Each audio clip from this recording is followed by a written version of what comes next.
कारण एकच आहे की आता जे जातीवाद चिडला आहे बंजारा आणि आदिवासी, तर भावांनो कशाला करता तुम्ही हे? घाण कमेंट करते ते नाही का, घाण व्हिडिओ टाकते, कोणी केळ लावून व्हिडिओ टाकत आहे. काय गरज आहे? काही गरज नाही भावांनो. आपण मानव आहे हे लक्षात ठेवा आणि माणुसकी जिंदा राहिली पाहिजे थोडा तरी. कारण नाही का आई बहिणीवर गेले, आता काही गरज नाही. आदिवासी भावांनो तुम्हाला हात जोडून विनंती आहे, जे व्हिडिओ टाकले आहे आणि जे रील्सचा व्हिडिओ बनवत आहे कृपया तुम्ही थांबा आणि ते व्हिडिओ डिलीट करा. आता नाही का बस इथे थांबून द्यावा आपण जातीवाद. आपल्याला काहीच गरज नाही. आपल्या जातीत भांडण नाही, आपलं फक्त आरक्षणासाठी भांडण आहे आणि ते पण एसटी मध्ये आरक्षण. आम्ही मागणी करतो सरकारला, ते सरकार मागणी पूर्ण करो या ना करो, पण आता एक तुम्ही समजून घ्या, आम्ही एसटी मध्ये ऑलरेडी आंध्र प्रदेश तेलंगणामध्ये आहे.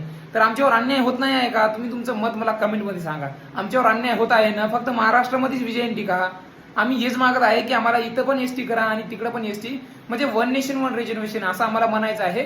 तर कृपया करून आम्ही सांगतो आता तुम्हाला, आता याच्या पुढे आमचा व्हिडिओ येणार नाही. जे रील्सर आहे त्यांना मी सांगतो हात जोडून कसं काय सांगायचं आहे ते. फक्त तुमच्या रील्सरना तुम्ही कंट्रोल करा आणि त्यांना सगळे व्हिडिओ डिलीट करायला हवा. कारण आता नाही का खूप चिघळ आहे वातावरण आणि सगळे नाही का आता याच्यावर लक्ष देत आहे की यात कसं काय भांडण लावाल आणि कसं काय ते मुद्दा दुसराच काढायचं. तर मुद्दा दुसराच आहे. तुम्ही या मुद्द्यावर येऊ नका की एकमेकाला ट्रोल करू नका आणि शिवायगाळा करू नका.